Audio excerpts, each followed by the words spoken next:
ত্রয়োদশ জাতীয় সংসদ নির্বাচনের প্রস্তুতি শেষ করে এনেছে নির্বাচন কমিশন। রাজনৈতিক দলগুলো এবার আগে ভাগেই নির্বাচনের প্রস্তুতি নেওয়া শুরু করেছে। তফসিল ঘোষণার আগেই কোনো কোনো রাজনৈতিক দল বিভিন্ন আসনে প্রার্থী চূড়ান্ত করেছে। জামায়াতে ইসলামী অনেক আগেই 298 আসনের প্রার্থী ঘোষণা করেছে। আগেই 237 আসনের প্রার্থী চূড়ান্ত করেছিল বিএনপি। আজ নতুন করে 36 আসনের প্রার্থী ঘোষণা করে দলটি। এবার প্রতীক্ষা তফসিলের। সারা দেশে ভোটের হাওয়া, এই প্রেক্ষাপটে আজ আমরা আলোচনা করতে চাই। দর্শক, আমি ফারনাজ জুই সবাইকে আমন্ত্রণ জানিয়ে শুরু করছি দেশ টেলিভিশনের নিয়মিত আয়োজন দেশ সাম্প্রতিক। নিবেদন করছে Arail angle channel and square বার। আজকের আলোচনায় স্টুডিওতে আছেন দুজন সম্মানিত অতিথি। চলুন একে একে পরিচিত হই। আছেন গোলাম মাওলা রনি, সাবেক সংসদ সদস্য ও রাজনীতি বিশ্লেষক। সেই সঙ্গে আরও আছেন এম এ আজিজ, সিনিয়র সাংবাদিক ও কলামিস্ট। দুজনকে আমন্ত্রণ জানাচ্ছি আজকের আলোচনায়। জনাব গোলাম মাওলা রনি, আপনাকে দিয়ে আলোচনাটা শুরু করতে চাই। বলছিলাম, নির্বাচন কমিশন নির্বাচনের সার্বিক প্রস্তুতি শেষ করেছে এমনটি বলা হচ্ছে, এবং রাজনৈতিক দলগুলো আমরা দেখছি যে আগেভাগেই প্রস্তুতি শুরু করেছে। ঢেলে সাজানো হচ্ছে মাঠ প্রশাসন।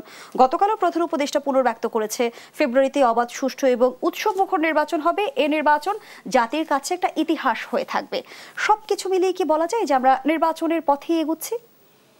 যদি আপনি আমাদের দেশের 99% মানুষ, সেই একটা থিওরি আছে বিখ্যাত লি কুয়ান থিওরি, সিঙ্গাপুরের যিনি প্রতিষ্ঠাতা, যাকে বলা হয় ফাউন্ডিং ফাদার, তার একটা থিওরি হলো যে আমাদের দেশের সারা পৃথিবীরই 100 জন মানুষের মধ্যে 99 জন মানুষ অ্যাভারেজ চিন্তা করে।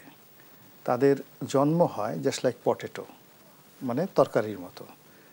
তারা জন্ম হয় শুধুমাত্র মরে যাওয়ার জন্য, আর বেঁচে থাকে শুধুমাত্র খাওয়ার জন্য। তারা নিজের বাইরে কোনো চিন্তা করে না। আর একজন মানুষ ওই নিজের বাইরে গিয়ে চিন্তা করে। ওই একজন মানুষ যে চিন্তা করে তার হলো লিডারশিপ কোয়ালিটি আছে। তো এখন আমাদের দেশে সেই অর্থে যদি 99% লোক ধরেন, তারা সাধারণ মানুষ লি কুয়ান থিওরি অনুযায়ী। তারা দেখছে যে নির্বাচন হচ্ছে, তারা দেখছে বিভিন্ন রাজনৈতিক দলগুলো নমিনেশন দিয়েছে, প্রার্থীরা মাঠে ঘুরে বেড়াচ্ছে, পোস্টার লাগানো নিয়ে গণ্ডগোল হচ্ছে, জামাতের সঙ্গে বিএনপির গণ্ডগোল হচ্ছে, বিএনপির সঙ্গে এনসিপির গণ্ডগোল হচ্ছে, এবং নির্বাচন কমিশন নির্বাচনের তোড়জোড় শুরু করেছে। ডক্টর মোহাম্মদ ইউনূস বলছেন নির্বাচন হবেই উৎসবমুখর পরিবেশে। তো এজন্য ওই যে 99% যারা লোকজন রয়েছেন, তারা এটাকে সত্য মনে করছেন। আর যাদের লিডারশিপ কোয়ালিটি আছেন, যারা নমিনেশন পেয়েছেন, এদের সংখ্যা কিন্তু 1%। তো তারা সামনে যাচ্ছেন, প্রচারণা করছেন, পোস্টার ছাপাচ্ছেন, সবই করছেন, কিন্তু আবার যখনই সুযোগ পাচ্ছেন তারা নিজেদের সে যারা একটু বুদ্ধিমান তাদেরকে জিজ্ঞাসা করছে, ভাই নির্বাচন হবে তো? মানে যারা প্রার্থী, ওটাই আমি বলছি, ধীরে ধীরে আসছি। তো সেটা কেন? এর কারণ হলো যে ওই যে সাধারণ মানুষ তারা তো বুঝছে না, কিন্তু 1% যারা লিডারশিপ কোয়ালিটি আছে তারা বুঝতে পারছেন যে এখানে রাজনীতির বিজ্ঞান মানা হচ্ছে না, রাজনীতির ব্যাকরণ এখানে কাজে আসছে না, রাজনীতির যে অঙ্ক রয়েছে, যেটিকে আমরা ম্যাটিকুলাস বলি, যে রাজনীতির যে জ্যামিতি রয়েছে, ত্রিকোণমিতি রয়েছে, রাজনীতির রসায়ন রয়েছে। আমরা এই যে সায়েন্সের যে সাবজেক্টগুলো পড়ি, ফিজিক্স, কেমিস্ট্রি, বায়োলজি, এমনকি মেডিকেল সায়েন্স, ম্যাথমেটিক্স, যা কিছু বলি না কেন, এই সব কিছুর সঙ্গে কিন্তু রাজনীতির একটা গভীর অন্তঃযোগাযোগ আছে। ওই যে আমাদের ডক্টর মোহাম্মদ ইউনূস, বিশ্ব খেলোয়াড়, তিনি যে সে প্রথম বললেন না যে একটা ম্যাটিকুলাস ডিজাইন। এখন এই যে ম্যাটিকুলাস ডিজাইন উনি হয়তো নতুন বলেছেন, কিন্তু আলেকজান্ডার যখন ভারত আক্রমণ করেছিলেন তখনও কিন্তু ম্যাটিকুলাস ডিজাইন ছিল। কিংবা এমন ধরুন আমাদের দেশে যখন সিন্ধু সভ্যতা ছিল, হরপ্পা মহেঞ্জোদারো সভ্যতা ছিল, আর্যরা যখন এলো মধ্য এশিয়া থেকে, এসে যখন এই সভ্যতাটা ধ্বংস করলো, তখনও কিন্তু দেয়ার ওয়াজ এ ম্যাটিকুলাস ডিজাইন। উইদাউট ম্যাটিকুলাস ডিজাইনে কখনো যুদ্ধ হয় না। এখন এই ডিজাইনটা কারা বুঝতে পারে? যারা যুদ্ধ করে তারা। কিন্তু আমজনতা অবাক হয়ে যায়, মাই গড, তারা মনে করে যে আলেকজান্ডার হয়তো দেবতা, তার হাতে ঐশ্বরিক ক্ষমতা আছে, সে বোধ হয় আরও কিছু জানে, ইত্যাদি ইত্যাদি। তো আমাদের এই সমাজে একই অবস্থা, যারা নেতা হয়, মন্ত্রী হয়, প্রধানমন্ত্রী হয়, সাধারণ মানুষ তাদেরকে মনে করে যে এরা অনেক বড়। অবাক করার ব্যাপার হলে আপনি দেখেন মানুষের মধ্যে আর বিড়ালের মধ্যে একটা সাইকোলজি আছে। আপনি যে বিড়াল পোষেন, যারা বিড়াল নিয়ে গবেষণা করেছে তারা বলেছে যে বিড়াল মানুষ সম্পর্কে কী চিন্তা করে, তার মাস্টার, তার যে মালিক, তার সম্পর্কে একটা বিড়াল কী চিন্তা করে। সেই চিন্তাটা হলো বিড়াল মনে করে যে আমার মালিক আমারই মতো বিড়াল, তবে আকারে আমার চেয়ে একটু বড়, জাস্ট এটা বিগ ক্যাট, আপনার সম্পর্কে বিড়াল মনে করে। তো এই হলো বিড়ালের চিন্তা। তো এখন মানুষের অবস্থা এরকম, যারা নেতা তাদেরকে মনে করে যে তারা সব কিছুর ঊর্ধ্বে, তারা আমাদের মতো সাধারণ মানুষ নয়। এদের অফুরন্ত টাকা, এদের অফুরন্ত ক্ষমতা, এবং যখনই কোনো একটা মানুষ সিংহাসনে বসছে তাকে ধরে নেওয়া হয় যে সে মানে বিধাতার প্রতিরূপ, আল্লাহ তাকে ওখানে বসিয়েছে। এবং এই সুযোগ নিয়ে যারাই বিভিন্ন সময় ক্ষমতায় বসেছে তারা সবাই মোরাললেস ফেরাউন হওয়ার চেষ্টা করেছে। এটা নতুন নয়, সবাই দেবতার পুত্র হওয়ার চেষ্টা করেছে। সবাই বলেছে যে আমি দেবীর পুত্র, দেবতার পুত্র, আল্লাহর প্রতিভু। অনেকে তো নিজেকে আল্লাহ বলে ঘোষণা করে ফেলেছেন। তো এরকম একটা অবস্থা হয় ক্ষমতার কারণে। তো এই বিভিন্ন এই যে রসায়নটা রয়েছে, সেই রসায়নের কারণে যারা এই 1% নেতৃত্ব গুণাবলী সম্পন্ন লোকজন আছেন তারা যেটা বুঝতেছেন যে এই নির্বাচনের যে তোড়জোড়, এর মধ্যে অভিনয় আছে, এর মধ্যে হিপোক্রেসি আছে, এর মধ্যে কৌশল আছে, এর মধ্যে চাণক্য নীতি আছে, এর মধ্যে মানবতা নেই, এর মধ্যে সত্যতা নেই, এর মধ্যে সততা নেই। অভিনয়টা কারা করছে, কি উদ্দেশ্যে করছে? অন্য সবাই যে উদ্দেশ্যে করে তারাও সে উদ্দেশ্যে করছে। আমাদের ক্ষমতায় থাকা দরকার, আমাদের ক্ষমতায় যাওয়া দরকার। এখানে যে এক পক্ষ থেকে কখনো তালি বাজে না, এখানে একটা সিন্ডিকেট আছে। সেই সিন্ডিকেটের মধ্যে যে রাজনৈতিক দলগুলো নির্বাচনের মাঠে নির্বাচন করার জন্য অ্যাগ্রেসিভ, তাদের মধ্যে 2 থেকে 3টে গ্রুপ রয়েছে। এক গ্রুপ সরকারের সাথে মিলমিশ করছে, সুযোগ সুবিধা নিচ্ছে। আরেক গ্রুপ তারা তলে তলে চাচ্ছে যে নির্বাচনটা না হোক, আর এক গ্রুপ চাচ্ছে নির্বাচন হবে। এভাবে আবার যারা নির্বাচন চাচ্ছে না, ধরুন নির্বাচন জামাত চাচ্ছে না, কিন্তু জামাতের মধ্যে 2-3টে গ্রুপ আছে যারা চাচ্ছে নির্বাচনটা হয়ে যাক, নির্বাচনটা হোক মানে না হোক, মানে বন্ধ হয়ে যাক। আবার আরেকটা গ্রুপ চাচ্ছে যেভাবে চলছে ডক্টর মোহাম্মদ ইউনূস থাকুক না, তার সঙ্গে আমাদের যে দহরম মহরম হচ্ছে। তো এই যে দেখেন একটা ত্রিমাত্রিক রসায়ন সকল রাজনৈতিক, ছোট বড় সকল রাজনৈতিক দল। ধরেন আমি আজকে এখানে বলবো না, ধরেন একজন রাজনৈতিক নেতা, আমি কয়েকজন বললাম, তার স্ত্রী নমিনেশন পেয়েছে, স্বামী পায়নি, সে এখন মনে মনে বলছে যে নির্বাচনটা যেন না হয়। বা স্বামী পেয়েছে, স্ত্রী পায়নি নমিনেশন, সে বলছে যে আমাকে বলতেছে যে রনি ভাই আপনি দোয়া করেন।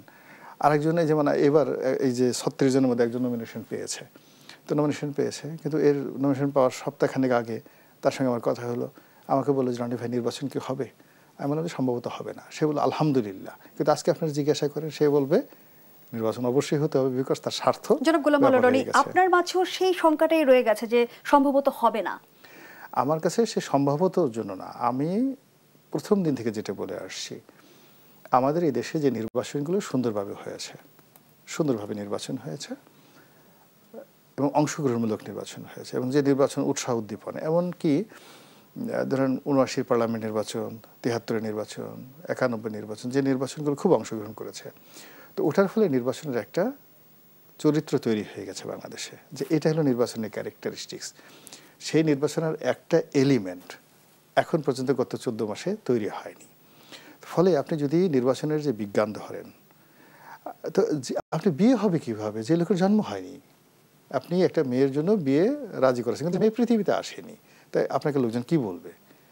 আপনি একটা ছেলের সাথে বিয়ে দেবেন, কিন্তু সে ছেলে এখনো জন্মগ্রহণ করেনি, মায়ের পেটে আছে, লোকজন হাসাহাসি করবে না?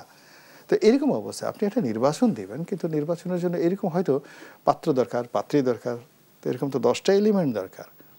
এরকম 10টা এলিমেন্টের একটা এলিমেন্টও এখানে উপস্থিত নেই, এখনো রেডি হয়নি, কোনো কিছু রেডি হয়নি। আপনি বোঝার চেষ্টা করেন, বিএনপিতে নির্বাচনের বলা হলো যে আরো 36 জনকে দেওয়া হলো, আগে বোধহয় কতজন 237 জন দেওয়া হয়েছে, আরো কয়েকজনকে দেওয়া হলো, ভালো কথা, সবাই আনন্দের নাচছে। কিন্তু এই দলের যিনি প্রধান, 3টি আসনে যাকে মনোনয়ন দেওয়া হয়েছে, তিনি এখন জীবন মৃত্যুর সন্ধিক্ষণে, এবং কালকে সকালে সম্ভবত তাকে বিদেশে নিয়ে যাওয়া হবে। সমস্ত মানুষ, তিনি লাইফ সাপোর্টে আছেন। লাইফ সাপোর্ট থাকা মানেই ওই মুখের থেকে যন্ত্রটা খুলে নিয়ে নেওয়ার সঙ্গে সঙ্গে তিনি মরে যাবেন। লাইফ সাপোর্ট মানে কৃত্রিমভাবে শ্বাস প্রশ্বাস দিয়ে আপনাকে বাঁচিয়ে রাখা। আচ্ছা, দ্বিতীয় গুরুত্বপূর্ণ যিনি ব্যক্তি, তিনি দেশের বাইরে। সমস্ত পত্রপত্রিকা যেটা এখন আমরা বুঝে গেছি যে তিনি সেখানে পলিটিক্যাল অ্যাসাইলামে আছেন, এবং পলিটিক্যাল অ্যাসাইলামতে থাকার কারণে তার পাসপোর্ট নেই, বাংলাদেশে তার ভোটার আইডি কার্ড হয়নি, এবং এখন তাকে যদি ভোটার আইডি কার্ড, ভোটার হতে হয়, তাহলে তাকে সেই ব্রিটিশ পাসপোর্ট ত্যাগ করে বাংলাদেশে আসতে হবে। ব্রিটিশ পাসপোর্ট নিয়েছেন? আমি যেটা বলছি তার কাছে আমরা এখনো জানি না। তিনি এখন যেভাবে আছেন, যেহেতু তার বাংলাদেশি পাসপোর্ট নাই, বাংলাদেশের ভোটার নাই, তাহলে তার দুটো পরিচয়, তার ব্রিটিশ পাসপোর্ট আছে, অথবা তিনি অ্যাসাইলাম সিকার হিসেবে তার একটা ব্রিটিশ আইডি কার্ড আছে, যেটা দিয়ে তিনি সেই দেশে পলিটিক্যাল অ্যাসাইলামে আছে।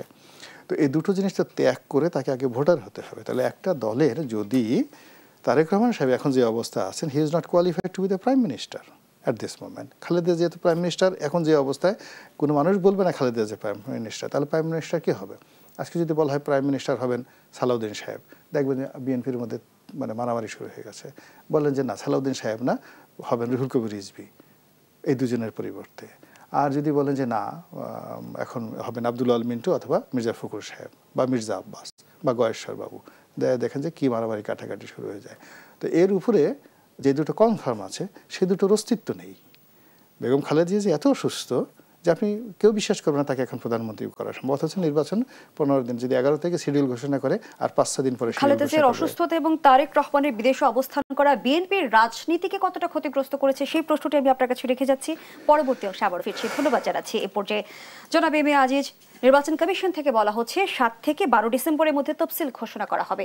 আমরা যদি সময়টা ধরে নিই, সামনের সপ্তাহে তফসিল ঘোষণা হতে যাচ্ছে, কিন্তু গোলাম মোল্লা রনি যেমনটি বলছিল যে রাজনীতির বিজ্ঞান মানা হচ্ছে না, ব্যাকরণ কাজে আসছে না, তাহলে রাজনীতির অঙ্কটা মিলবে কিভাবে?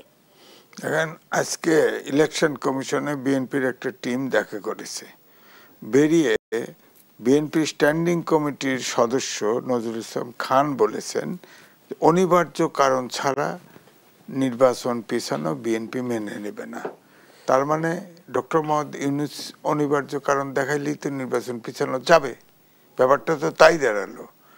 ওনারা নির্বাচন চাচ্ছেন, এটা কি স্পেসিফিক বললেন না। আবার এসপিদের অ্যাড্রেস করার সময় ডক্টর মোহাম্মদ ইউনূস বললেন যে আগামী নির্বাচন হবে নূতন বাংলাদেশ গড়ার। এসপিদের বলেছে আপনারা দায়িত্ব পালন করবেন ধাত্রীদের মতো। তার মানে আগামী নির্বাচন নূতন বাংলাদেশ, এই বাংলাদেশ না, নূতন বাংলাদেশ তৈরি হবে, গড়ে উঠবে। এই যে অর্থ দুইটা, এই দুটো অর্থ যদি বোঝেন, দুজনের ডিরেকশন দুই দিকে, দুইজনের আকাঙ্ক্ষা দুই দিকে, দুই দিকের চিন্তা দুই দিকে।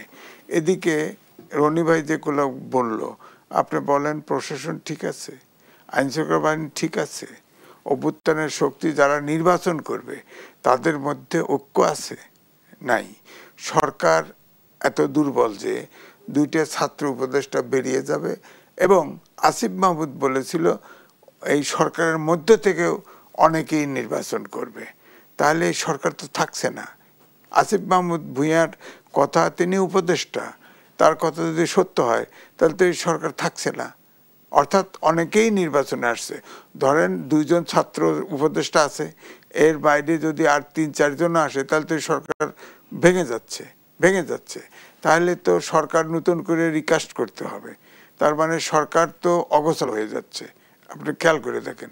তো তাহলে আপনি বলেন যে অভ্যুত্থানের শক্তি, বিশেষ করে জামাত ইসলাম এবং বিএনপির মধ্যে ইতিমধ্যেই যে সব জায়গায় আপনার সংঘর্ষ হচ্ছে ইলেকশনের দিনে, তারা যদি উভয় পক্ষ, ধরেন বিএনপি চাচ্ছে কোনো মতে নির্বাচনে যাওয়া, গেলেই জিতবে, আবার জামাত ইসলাম মরিয়া হয়ে গেছে, তাদের অল্প থেকে সরকারে যাওয়া যাচ্ছে না, সুতরাং যা ইচ্ছে তাই বলে যাচ্ছে, অসংলগ্ন কথাবার্তা, দাঁড়িপাল্লায় গেলে ব্যস্ত পাওয়া যাবে, নানান কথা বলতেছে।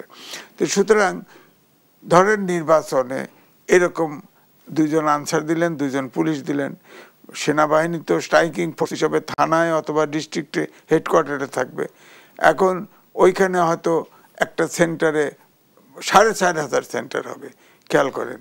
তো ওইখানে ধরেন সেন্টারে 2 পক্ষের ধরো 400 লোক হাজির থাকলো, গোলমাল হলো, তখন বাক্স নিয়ে ধান ক্ষেত পাট খেতে দৌড় দিল, ঠেকাবে কে? এই ধরনের একটা সমস্যা কিন্তু আসতে পারে। আপনি সরকার শুরু করার সময় কোথার থেকে শুরু করবে, কোথায় শেষ করবে, এমনটি চিন্তা করতে পারেন নাই। ধরেন আমি বলি যে ভারতে তো 1 মাস ব্যাপী নির্বাচন হয়, আপনার সক্ষমতা নাই, আপনি দেশটাকে ভাগ করে নিলেন না কেন? 2 ডিভিশন 3 ডিভিশন করেন, নির্বাচন করেন। আবার অনেকে বলে যে তাদের অফিসার আছে, তাদের রিটার্নিং অফিসার বানানো, না, তাহলে তো কাজ হবে না, কারণ তখন প্রশাসনের লোক কোঅপারেট করবে না, হেল্প করবে না। আপনি প্রথমেই যেটা করা উচিত ছিল, প্রশাসন ক্যাডার একটি প্রশাসন ক্যাডার সারা দেশ চালায়, ইউনো পর্যন্ত প্রশাসন ক্যাডার, এর বাইরে 25টা ক্যাডার আছে। সেখান থেকে আপনি থেকে এই ফেসিবাদের দোসর ক্যাডার বণিক বার্তা ছাপছে 10 দিনের যে 95% হচ্ছে জেনে হোক না জেনে হোক ফেসিবাদের দোসর। তার 25টা ক্যাডার বাইরে রয়েছে না, তার সেখান থেকে নিতেন বেছে নিয়ে 7 দিনের ট্রেনিং দিতেন। তাহলে তো এখানে তো সালাম সাহেব বিজ্ঞান আমরা তো দেখলাম প্রশাসনে ব্যাপক রদবদল হলো।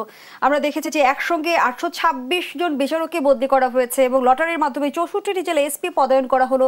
166টি উপজেলায় নতুন ইউনিয়ন নিয়োগ দিয়েছে সরকার এবং এর আগে আমরা যেমনটি জানি 50 জন নতুন ডিসিও নিয়োগ দেওয়া হয়েছে। সন্তোষজনক পরিবর্তন কেন আসছে না? নিশ্চয়ই কোনো কারণ রয়েছে এর পেছনে। আমি কারণটি খুঁজতে চাই। বিরতির সময় হয়েছে, বিরতি নিয়ে ফিরছি। দর্শকদের সাম্প্রতিকের এই পর্যায়ে একটা বিরতি নিচ্ছে, সাথেই থাকুন। আয়োজন দেশ সাম্প্রতিক নিবেদন করছে Arail angle channel and square বার। আমরা আবারও ফিরছি আলোচনায়। জনাব এম এ আজিজ, যে প্রশ্নটি রেখে বিরতিতে গিয়েছিলাম, আমরা দেখছি যে ঢেলে সাজানো হচ্ছে মাঠ প্রশাসন এবং লটারির মাধ্যমে 64টি জেলায় এসপি পদায়ন এবং 166টি উপজেলায় নতুন ইউএনও নিয়োগ দিয়েছে সরকার, 50 জন নতুন ডিসিও নিয়োগ দিয়েছে সরকার। কিন্তু তারপরেও সন্তোষজনক পরিবর্তন কেন এলো না? এদেরকে কি চাঁদের দেশ থেকে আনছে নাকি যা আছে তার মধ্যে থেকে আনছে? তার মধ্যে থেকে যদি আনে, কিন্তু চাঁদের দেশ থেকে আনা কি সম্ভব জনাব এম এ আজিজ? সম্ভব। আরো ক্যাডার আছে, আরো ক্যাডার আছে না। আমি রিপোর্টার্স ইউনিটির ইলেকশন কমিশনের চেয়ারম্যান। 3000 রিপোর্টারদের একটা টু শব্দ করে না এবং সবচাইতে দর্শনীয় আপনার এবং মানে স্মরণীয় নির্বাচন এই তো কালকে পরশুদিন শেষ করছি। কেন খালি ওই প্রশাসন ক্যাডারের বাইরে যেতে পারে না? কারণটা কি? কোনো সরকারি যেতে পারে না, কারণটা কি? 25টা ক্যাডার রয়েছে, তারা শিক্ষিত। অ্যাডমিনিস্ট্রেটিভ ক্যাডারে, প্রশাসন ক্যাডারে ডিগ্রি পাস হলেও বিসিএস দেওয়া যায়, ওদের মাস্টার ডিগ্রি লাগে প্রত্যেকটা। আর 25টা ক্যাডারে মাস্টার ডিগ্রি এবং অনেক পিএইচডি। তাদের আপনি বেছে নিতে পারেন না কেন? 25টা ক্যাডারে আপনার 64টা ডিসিট লাগে। আপনার 25টা ক্যাডারে যদি আপনি 25টা ক্যাডারে 5টা করেও বেছে নেন আর অন্য প্রফেশন থেকে যদি নেন আর প্রশাসন ক্যাডারেও নেন, কিন্তু এখান থেকে বেছে নেন, আপনি ঘুরে ফিরে লটারি দিতে ও একই কথা, যে লাউ সেই কেদু। আপনি লটারি করলেও তো ওরাই, লটারি না করলেও ওরাই, যেভাবেই দেন। এখন এই জন্য বলছি চাঁদের দেশ থেকে এনেও কোনো লাভ হবে না। মূল কথা হচ্ছে সরকারের ইচ্ছা শক্তি আছে কিনা। ধরেন প্রশাসন ঠিক আছে, ধরেন আইন শৃঙ্খলা বাহিনী ঠিক আছে, আপনি রাজনৈতিক দলগুলো কি আন্তরিক আছে? তারা ভোটাররা কি ঠিক মতো ভোট দিতে পারবে বলেন?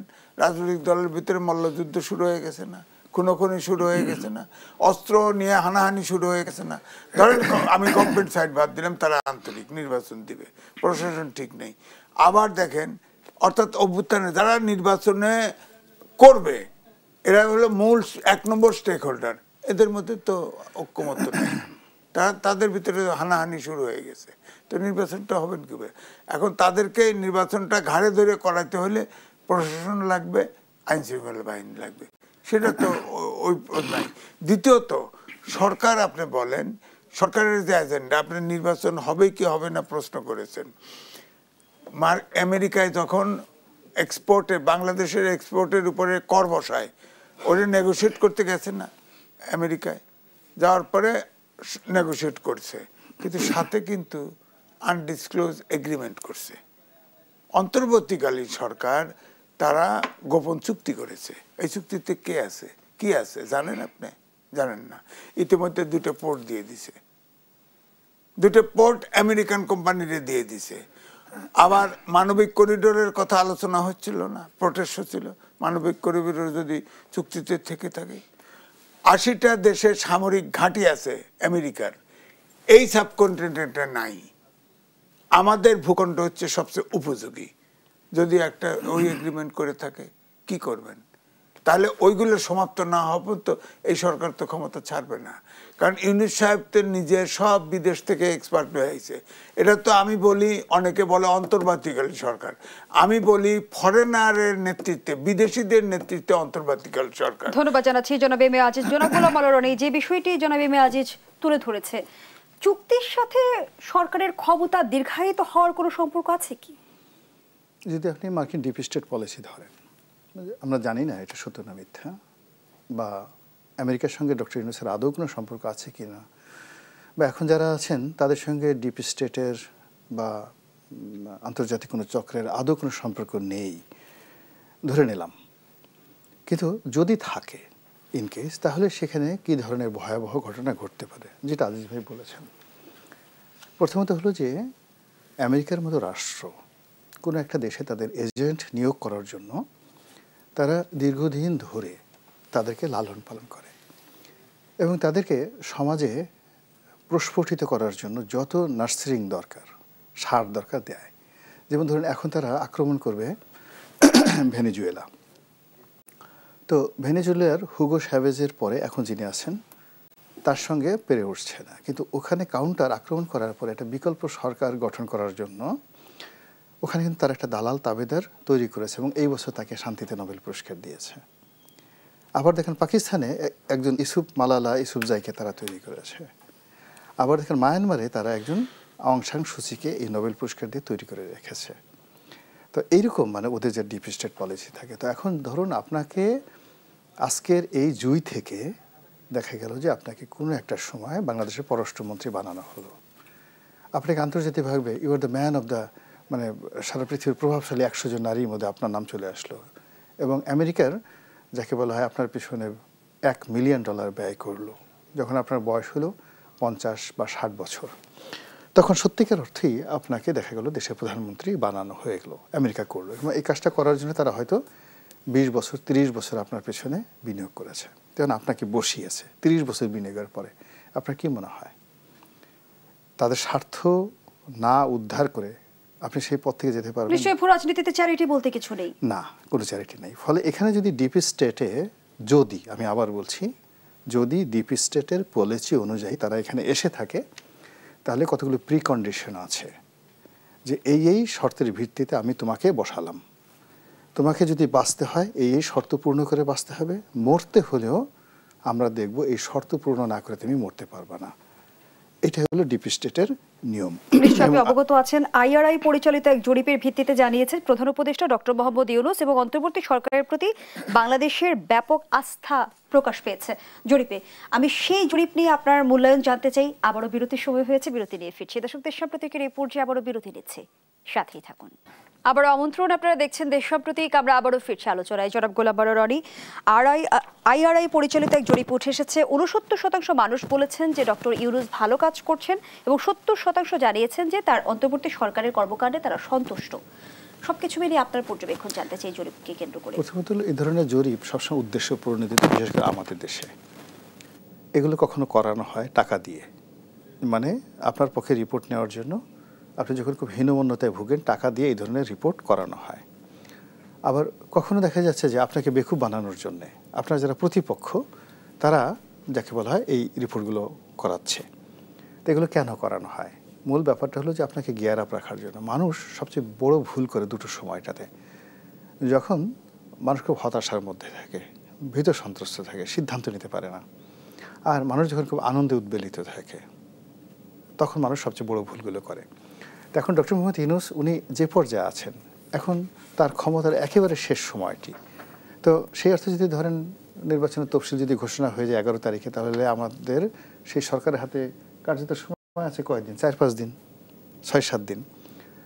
তো এই সময়টিতে যখন আপনাকে স্বপ্ন দেখানো হলো যে দেশের 70% লোক আপনাকে পছন্দ করে, তখন আপনার অন্তর্নিহিত যে শক্তি, যেটিকে লোভ বলেন, লালসা বলেন, কামনা বলেন, বাসনা বলেন, কিংবা ধরেন দায়িত্ব এবং কর্তব্যবোধ, তার মধ্যে হয়তো বলতে পারে যে এটা কর্তব্যবোধ যে স্যার এই জাতির 70% লোক আপনাকে পছন্দ করে, কিয়ামতের দিন আল্লাহর সামনে দাঁড়িয়ে আপনি কি বলবেন? 70% লোক সারাদিন আপনার জন্য দোয়া করে, দরিদ্র, অসহায়, গ্রামের মধ্যে এর মধ্যে 2 কোটি লোক তো গ্রামীণ ব্যাংকেরই আছে, যাতে সব আপনাকে 100% লোক আপনাকে চায়। 2 কোটি লোক গ্রামীণ ব্যাংকের যারা মেম্বার আছে, তো এই লোকগুলোকে আপনি এই চাঁদাবাজদের হাতে তুলে দিবেন, এই স্বাধীনতা বিরোধীর হাতে তুলে দিবেন? এই কারণে কি আপনাকে নোবেল পুরস্কার দেওয়া হয়েছে? জীবনের এই শেষ বয়সে স্যার আপনি এই ভুলটা করবেন না। ভিতর থেকে এই ধরনের কথাবার্তা তৈরি হয়ে যায়। তো এই অটো সাজেশন যে তৈরি হয়ে যায়, তার জন্য করে কি প্রতিপক্ষ এই মানুষের মনের ভিতরে যেমন এরকম অটো সাজেশন তৈরির জন্য এই ধরনের জরিপ ফরিপ তৈরি করে। কিন্তু আমরা যারা বাস্তবে যেটা দেখছি সেই বাস্তবের সঙ্গে যদি আপনি মিল করেন তাহলে তো 70% দূরের কথা, একজন লোকই তো ওনাকে পছন্দ করার কথা না। মানে 18 কোটি মানুষের মধ্যে মানে একজন বললে মানে কি, যে তাহলে ডক্টর মোহাম্মদ ইউনূস উনি নিজে নুরুল কবির সাহেবের সঙ্গে সাক্ষাৎকারে বলেছেন যে তিনি তার নিজের ব্যাপারে হ্যাপি না, তাই না?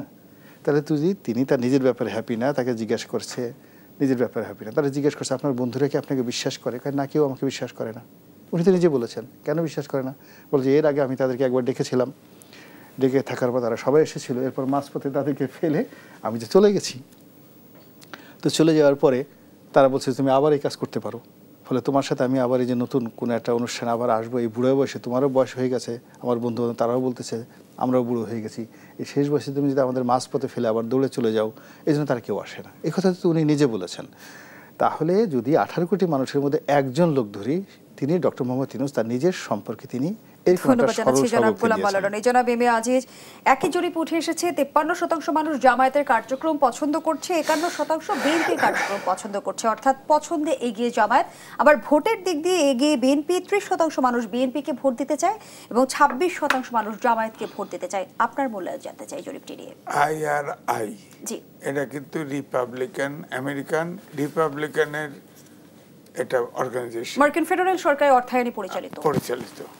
তো এই জন্যই বলছি যে আপনার এখন ক্ষমতা আছে কে, সুতরাং তার তো একটা পলিসি আছে, ডিপ স্টেট, আগে বলছেন না ডিপ স্টেট পলিসি আছে, হয়তো সেই পলিসি পার্সু করেছে।